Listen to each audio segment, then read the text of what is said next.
Guys, pakita ko sa inyo sa labas. O, tingnan o. Ay, panlakas ng hangin. Girl. Diyos ko, hindi ko pa nabubuksan ng pinto. Ay, kumano na yung napakalakas na hangin. O, pakita ko sa inyo, guys. See, o. Ayan, o. Kasi mamaya, mga 1 o'clock ay typhoon A. Ano na typhoon? Yeah, right, typhoon A. Yeah, so, and then tomorrow, maybe,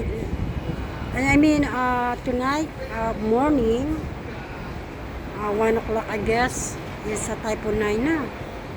So, automatically, wala na kaming pasok. Pagka gano'n. Pagka may pinapasok na ba, sobra naman. Wala silang pambayad. Wala silang pambayad sa ano man ang mangyari. Tingyo, wala na yung mga upo namin sa labas. Olok, oh.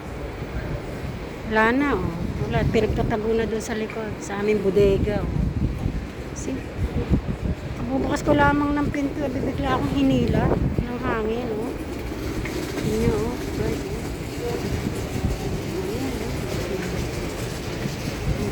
Ghost sa place naman to. Ngayon na nga lang, ghost place na eh. Oh, yan, may mga ano na, oh.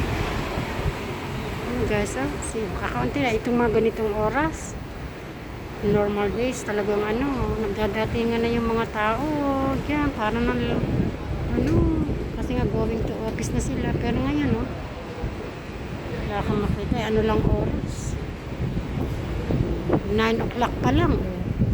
AM, kita nyo, mahina pa yung hangin na yan, mamaya pa. Anyway, papasok na ako. Kailangan hawak mabuting pinto at see you then, God. Yan, kita nyo ko. Yan yung buko. Yan, lumilipad-lipad. Love you guys. Panoorin nyo aking content, ng aking reels, ha. I love you.